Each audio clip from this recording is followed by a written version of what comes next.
Hey guys, welcome back to another video on the Inside Spurs channel and happy Tuesday evening. I hope everyone's okay. Hope everyone's all right. Hope the day has treated you all very, very well. Obviously, Liverpool, Thursday evening, 8 p.m. kickoff. We're going to be talking about the game and I guess really I'm trying to decipher how much this game does actually mean. So we're going to talk about that. We're talking about some injury news because there's some good news in terms of Spurs for Liverpool injuries. Obviously, we are waiting anxiously surrounding our own injuries and who's back, who's fit, who's not, who isn't, all that stuff. So we're talking about that as well. So there's plenty to get into, And I hope everyone's all right. Now, look, I'm going to be real with you with this game. It's a semi-final. And semi-finals are always important, regardless of the competition. If it's the EFL Cup, the FA Cup, the Champions League, Europa League, Conference League, whatever, they are important. It's a stepping stone to 90 minutes, best team wins, trophy, right? And this is the issue that I think a lot of Spurs fans have had with some of the comments from higher up surrounding, trophies and, them not putting it high on sort of things that they're most proud of when it comes to being part of Spurs, and something I think, we are very much alluded by as trophies. And, this could be a situation where, look, if you were to get through on Thursday night, does this open some floodgates? Does this open a floodgate where, I'm not saying every single year you win a trophy, but, it's like every other year it's a trophy. And you become a side that is linked to winning. You become a side that's linked to winning trophies, and that obviously entices better players, it entices better football, everything, right? So I'm looking forward to this game for that reason alone, because, you should be looking at these games with, I guess you could call it anxiety. Weirdly, you would look at them with stress, but you should look at them as well as an opportunity. And that's exciting, right? Spurs, Steampunk, Joshua, Toby, Antonio, Sonia, how are we all? Toby, this is the perfect way to sum up. It's why we follow the game for these moments. And that's the way I look at it. And you're going into what I would call the Lions' Den. You're going into the best team in the world at the moment. They are the best team in Europe the fact they finished, I think did they finish top of the Champions League? I don't know. Don't really care. They had wrapped up their qualification early doors. This is the best team in the world at the moment. You got to think they've got the best player in the world potentially at the moment with Mo Salah. Harry Kane might have a conversation to have with you at the moment, the way he's playing at Bayern Munich, but certainly in the Premier League, he's the best player in the Premier League. You factor in that I think the best goalkeeper in the world plays for Liverpool.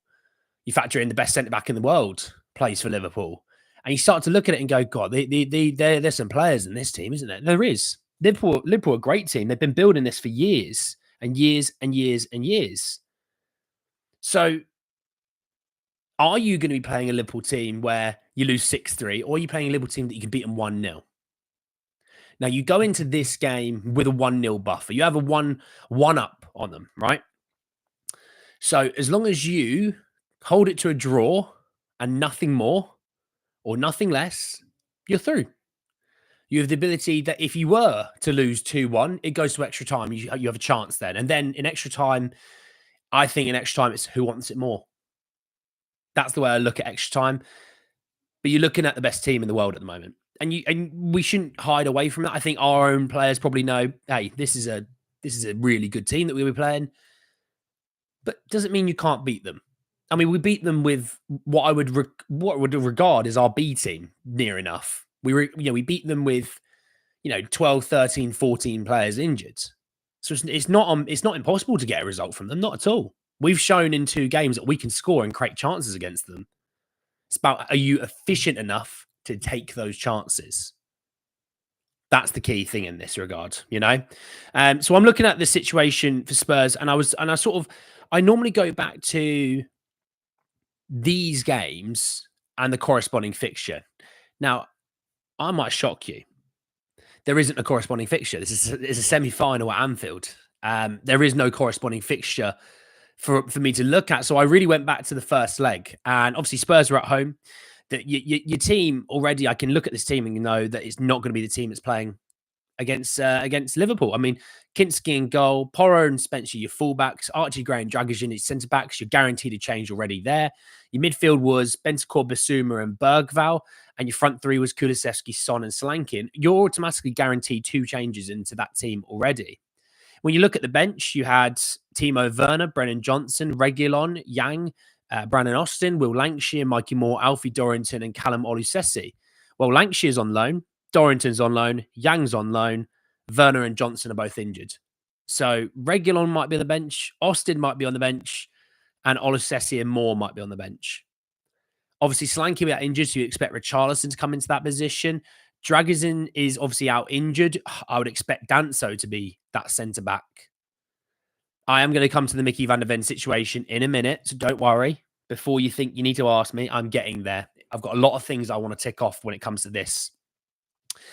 But look, this game, the first time around, it was a really good chess game because we actually had up less than possession. We had 39% possession. And I think that does factor into, you know, how tired the team is. You're playing a right back at left back. You're playing, you know, a centre midfielder at centre back. You know, it's keeper's first game and it's his debut. You know, you're playing 2 18-year-olds as well. And all those things factor in. And when we look at the Liverpool team, Alisson's in goal. You had Tsimikas, Van Dijk, Konsa, and Connor Bradley. You had Gravenberg, Jones, and McAllister, and the front three was Gakpo, Jota, and Salah. So, okay, Robbo wasn't playing. Robbo was on the bench. Trent didn't play, but he came off the bench. Quansah was at centre-half. Kanate will be their centre-half this time around. So, and yeah, obviously I'm going to come to Trent in a minute, but the midfield three of McAllister, Jones, and Gravenberg is quite a frequent midfield three.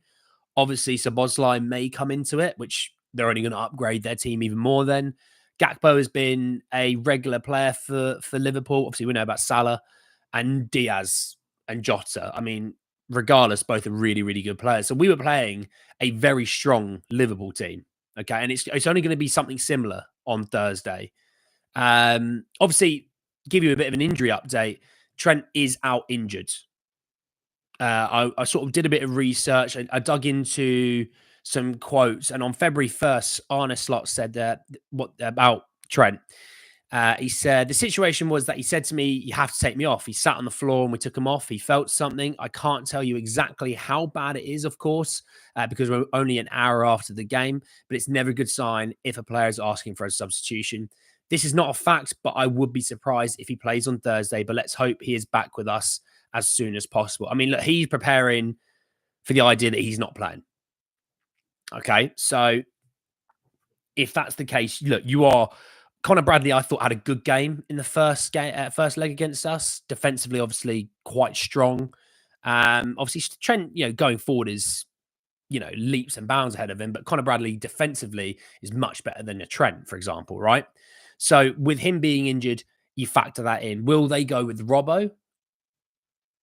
I mean, who, just to get us an idea, just want to look at, they've got Plymouth Argyle away at the weekend, who are pretty much, I think they're bottom of the championship. Obviously, we've got Aston Villa away, so but then again, the beauty is with Spurs is it's like, we don't really have the ability to rotate because we don't have any players fit. So Danso and Tell, I hope you're ready, buds. By the way, I do have a bit of chatter about the work permits for both those guys, which might be a bit of good news potentially. But look, some really good stuff in my opinion when it comes to I guess a little bit of injury news in their regard, that they're going to be down what might be the best right back in the world. So they're going to be a bit weaker there, attacking wise. Now, they will still create chances through Salah. They'll still create chances. If Szoboszlai is playing, they'll create chances through him. Gakpo is lethal. Diaz has obviously had a really solid season. Obviously, you might even factor in, you know, a Jota, a Nunez. They've got options. They've got options, a Chiesa even, you know, so they got a lot of options. You know, I'd expect Alisson starting goal. Although would Allison? I mean, they might go Kelleher. To be fair, I don't know. It feels weird that Kelleher, as soon as Allison's come back, they don't even play Kelleher anymore. I find that a bit bizarre. Maybe I'm not seeing things that I should be seeing, but I find it a bit bizarre. But look, let's say Allison's a goal. I think Simicast will be at left back. I think Van Dijk, Kanate, and Bradley will be a back four. I think your midfield three will probably be McAllister, Gravenberg, and Soboslai. And then the front three will be, I think, probably Diaz, Gakpo, and Salah, because they're probably looking at the weekend of Plymouth and going, even our B side should have enough to beat Plymouth by at least a couple. So I think they're going to go all out for this game. Obviously, it's semi-final. It means a lot, this game. And they need to overturn a deficit. For Spurs, look, I mean, let's talk about the injury issues right now. I expect Kinski to start. I mean, there was chatter that, Vic might be back fit. Let's not rush it. Let's not rush it. We've got a good solid keeper that we've brought in in January. It's not even January, but last month we brought in a keeper who's really solid. We don't need to muck around. We don't need to rush a keeper back. We got a solid one there, and he's been good for us. I mean, the games that we've played, Everton looks bad on paper, but when you actually look back to the goals, what could he do? I mean, he kept a clean sheet last weekend, kept a clean sheet against this exact team as well in his first game. So he's been good. I mean, when you look at the defense, Porro's starting at right back, Jed Spencer's starting at left back, don't you think? I think it's probably a safe shout. Centre back wise, now hear me out. I think it'll be Davies and Danso. Just hear me out. I'll come back to it in a minute. I promise. Midfield, I have some queries. I saw a lot of people saying Tell should start and things like that, and I think for me, no. I'll come to that as well. So I think the midfield three will be Bissouma, Bentancur, and will he go? Well, no, will he? I think he will go Bissouma because he's defensively a little bit better than Sarr. Will he go Bergvall or Sarr? I think go. I mean, because obviously the Bergvall situation from the first leg, people think he should have been sent off. Obviously, the first yellow card is nowhere near a yellow card. So the second yellow is only really what his first yellow should be. We'll see. I think will he go? I don't know. I'm really struggling with that one. It's the one that I've been struggling with for the last few hours trying to think about it.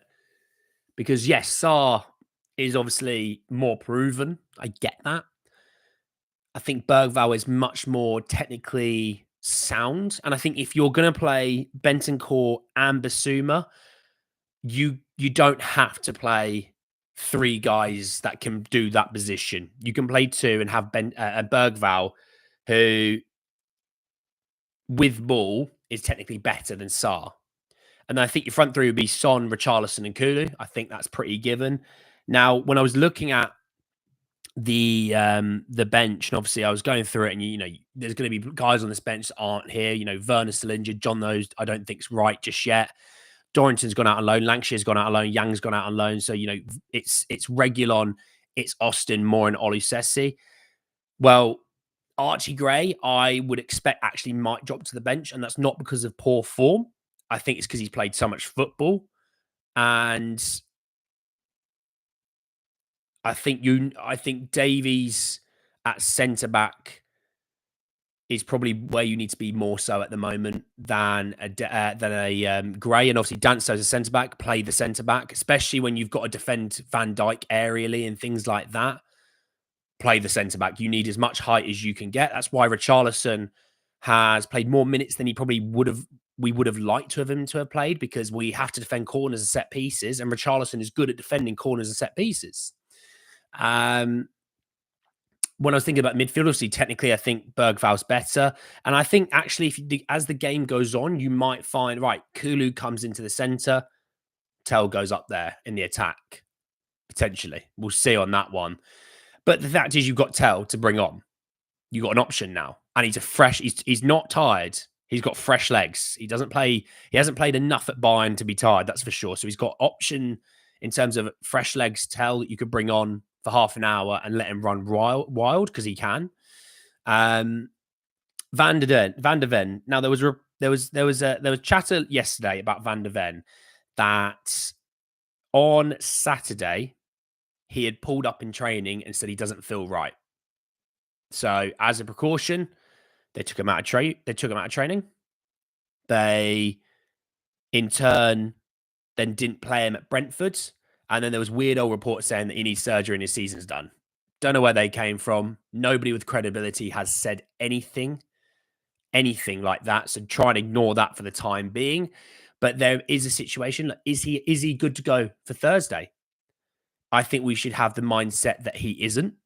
And if he can go on Thursday, then he plays. But if he can't, then Davies is playing with Danso. I think you need a bit of experience back there. I think you don't want to be going into this game with a brand new centre half, a fairly new keeper, your left back who's actually a right back, and he's not played tons of top flight football in the Premier League, and especially a cup semi final. You kind of want a stronger presence at the back, and he's more of a leader. And Davies is that. Archie Gray said that Davies talks him through the game. Then play Davies. Don't risk it with Archie Gray. And I know maybe the excitement about doing such a thing, but Davies. And if like I said, if Mickey's good to go and he just felt a bit of soreness, but he's good to go, then he's good to go and then he plays. Because I think the pace of, your Salahs, your Gakpos, if Nunes starts, Nunes is not a slow guy. Nunes might be one of their quicker guys. Diaz, obviously.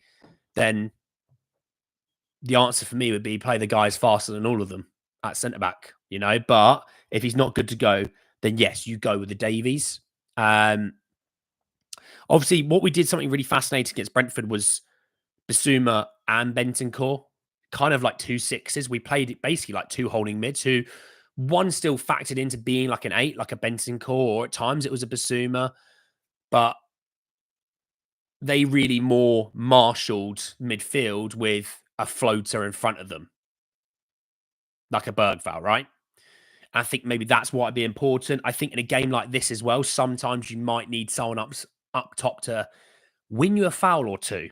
It's what Harry Kane was brilliant at was we're under the pressure, we move it long, wins you a foul, you get 30, 40 yards further up the pitch, get a bit of breathing room. And I'm looking at Kulusevski for that.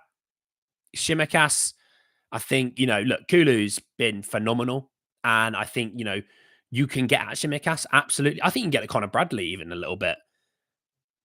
Spence, obviously, down the left wing has been fantastic. And in this exact fixture, when we played them at home, Spence was brilliant against Salah. And he's going to need to have a game the same, if not better, to try and quieten Salah. You're not going to keep him quiet. He's going to create a chance to, or he's going to have a couple of shots.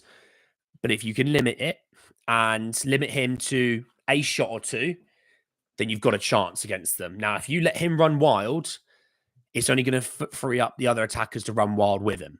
So that's why I'm saying that. I think looking at the other injuries, obviously Odebear will still be out. Maddison will still be out. Vic, I don't look. Maybe Ange says actually Vic's all right to play in the squad tomorrow. For me, don't bother. Don't risk it. Don't rush it. If he's not 100%, don't bother. We don't need him right this second. Maybe he sits on the bench. I can understand that. But obviously, Destiny still be out. Romero, I think I talked about Romero having a week, potentially a setback in his injury a couple of weeks ago, and he's going to be set back a week. And then it was like, oh, he's out doing light training.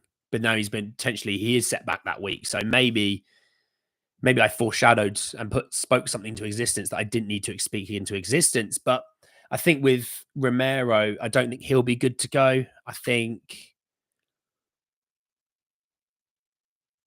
Jono won't be good to go. Timo won't be good to go either. Obviously, Radu's out. Mickey, let's see on Mickey. Because look, if he's not good to go, I don't feel very confident about the game. If he's good to go and can play, I feel a hell of a lot more confident. There's something about the amount of times runners running behind centre halves with Liverpool, and I watch Liverpool so much this season. The amount of times their attackers and their wingers cut in behind defenders and cut in behind centre backs mostly as well. You could do with a couple of centre halves that can make up some ground. So, how do we all feel confidence wise? Do we feel good? Do we feel bad? What do we feel like? I've missed a lot of comments, so apologies if I've missed all your comments. And good evening to you for watching me, you legend.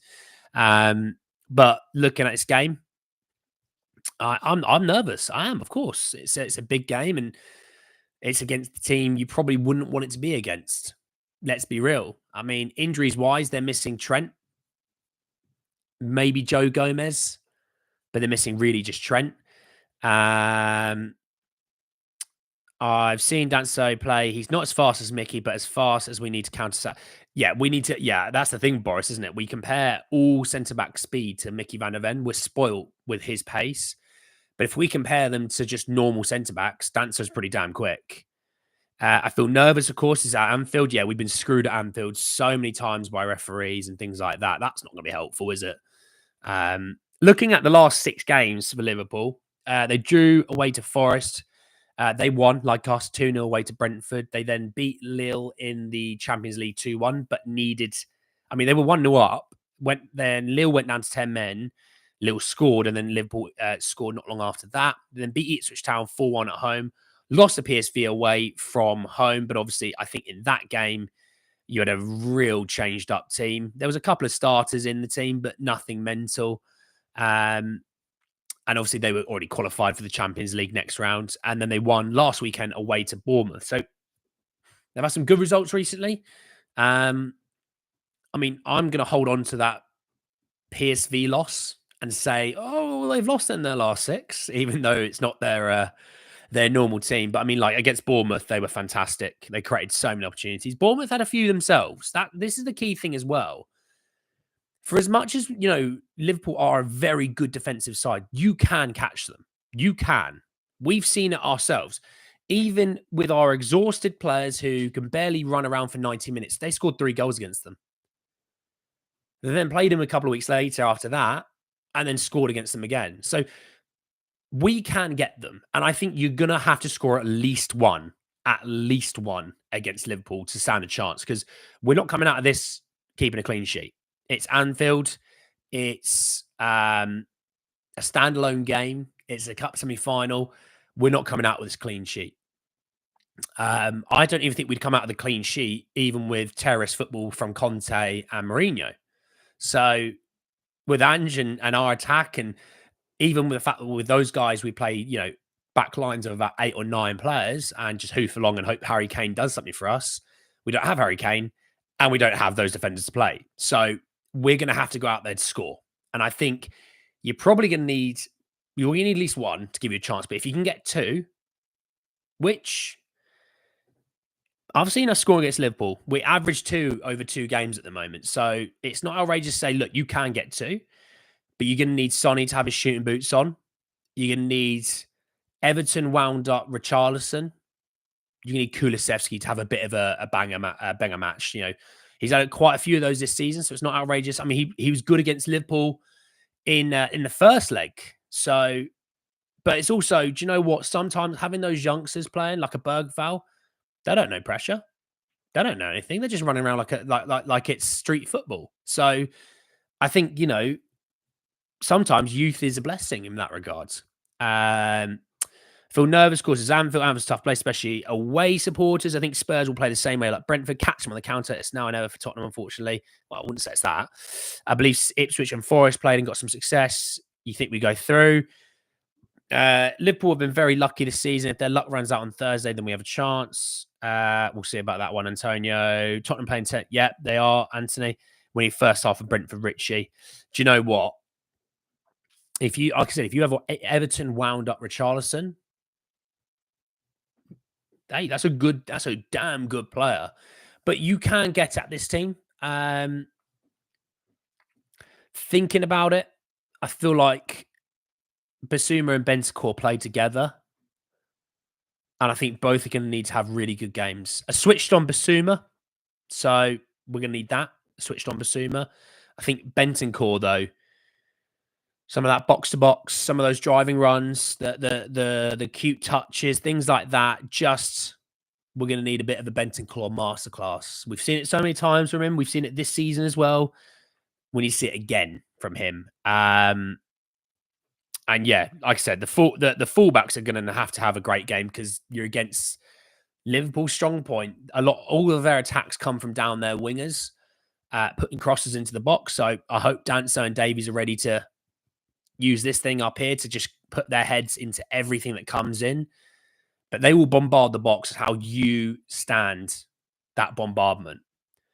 With this game, I feel like you're going to need to get through the first 20 to 30 minutes as well.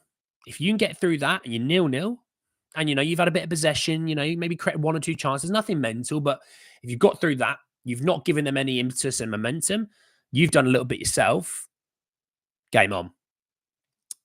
If you're 2-0 down by 30 minutes in, game might be off. That's how serious it is,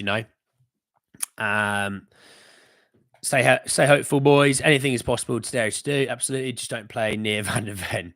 Van Dijk, you mean? Sorry. Yeah, with you. Virgil van Dijk. Yeah.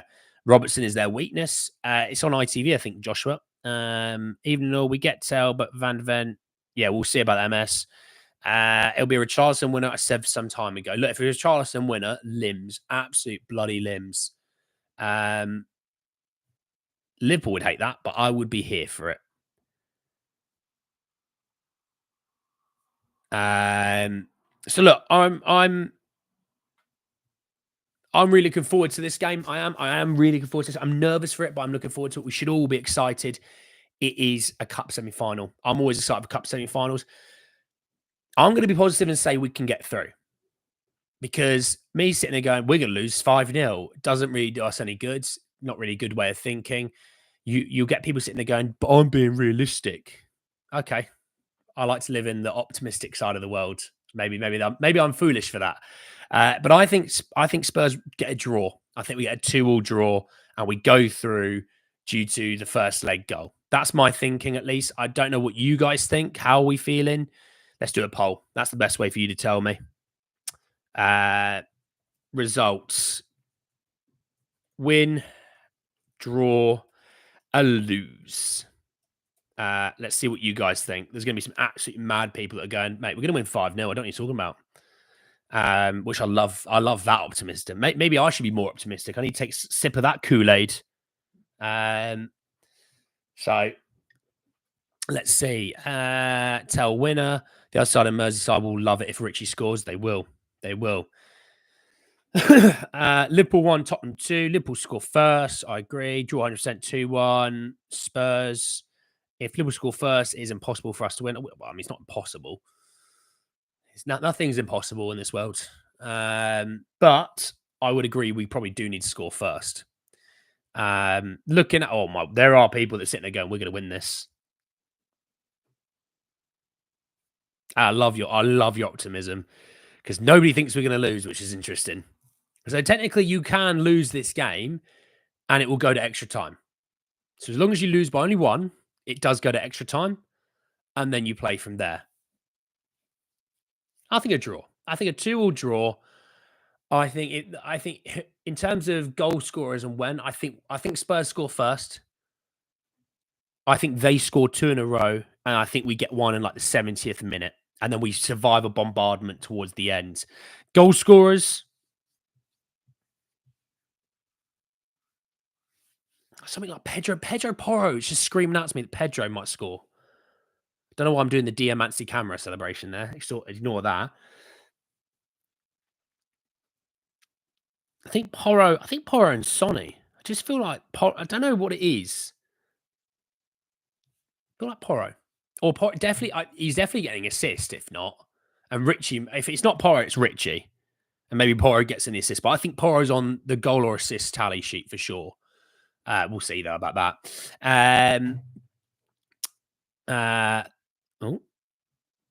Max will sleep soon. Let's plug into a power outlet. Good Lord, charge me up. Charge me up. Right, sorry. Usually score first, they generally lose. Son will step up. Love that. Only thing I know is we'll get past Liverpool. Victor Wanyama special. Watch clip on Discord. I assume it's the one with the outside of the foot and he just leathers it from outside of the box. Tell Dagger.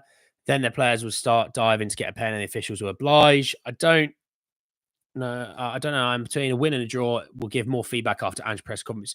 Yeah, I'm absolutely. I think a lot of us are holding on to what the hell is going to go on with Ange's press conference.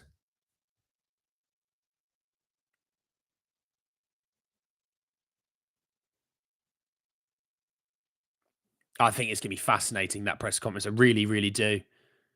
Oh,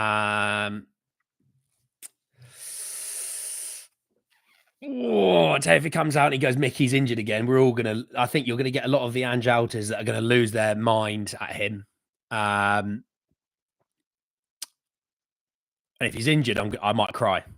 So there's also that, Ange. Don't make me cry, mate. Don't make me cry. Just be like, hey, Mickey's right. It was just a bit sore. I'm like, Mickey was a bit sore, is he? Okay, that's all right. That's all right. Technically, Ange, mate, it's my birthday month, so let's not ruin it. All right. This one thing could ruin it. But if you go, look, Mickey might be a bit sore, so he might miss his game. But Christian Romero's back for it. I'll go, oh, oh yeah, oh yeah, oh yeah. Okay, all right, I'll take that. I'll take Christian Romero. Obviously, normally the final was towards where my birthday is, towards the end of the month. So, just saying, Angie, if you want to make my whole birthday, this is the way you do it.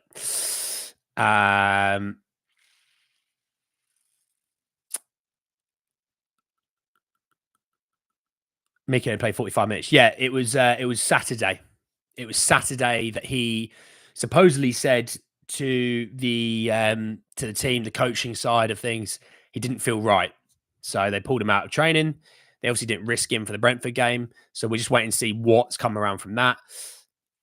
No, I'm not saying Romero is fit. I'm not saying that at all. I'm just saying if Ange was to be like, hey, Mickey might be injured for this game. He's not 100%, but old Cootie's all right. And I'd go, oh, okay. Yeah, I guess. I mean, I wouldn't say no. But I don't think Romero's going to be fit. So don't take my word as gospel on this. Just have it in. It's who we are. It's who we are. You hate ads. Apologies for that, bud. I don't know. I don't know if Romero is going to be back around now. There was chatter about a setback potentially. We shall see on that. Oh, Spurs are about to sign an Irish wonder kid. Look at that. Breaking news. Spurs are signing another player. Unbelievable. Irish wonder kid Mason Melia in a 1.6 million deal plus add-ons. He can't sign until January 2026 because of the Brexit rules. It's the first window after his 18th birthday. So believe it makes him the first £1 million player to be signed from Ireland. So there you go. That's from Tom Barkley. Look at that. We're signing a player outside of the transfer window.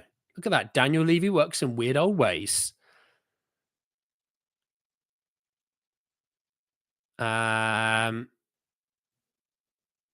But we'll see. We'll see on that. I'll get rid of that poll now, actually. 65% think we'll win. No one thinks we're losing. I love the confidence. I've got the heebie-jeebies about it, but I love the confidence.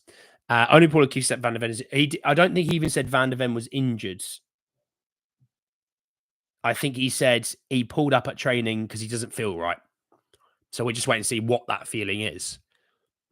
One of the kids going overboard. I know nothing about Intimos, mate, so I'm not going to... that's why I'm not even talking about it. So we'll see about that one and that side of things. I just see that Drake maybe my Patriots quarterback's been talking. I better listen into that. But yes, we'll see about that. But anyway, thank you so much for joining me this evening. Go and enjoy the rest of your evenings, mornings, afternoons, wherever in the world. Go and enjoy yourselves. Kick your feet up. Unfortunately, I think there's some French football. I think Stuttgart are playing Augsburg tonight as well. It's probably as much football you're going to get. Thoughts on the Super Bowl? I hate the Chiefs. I think that says enough. Because the goat's here, not in the red, all right? But give me the Eagles. How about that? I think I'm just playing my games. We'll see. We'll see. But anyway, thank you so much for joining me this evening. I'll speak to you all tomorrow with hopefully some more and more good Spurs news. Take care, everyone. Peace.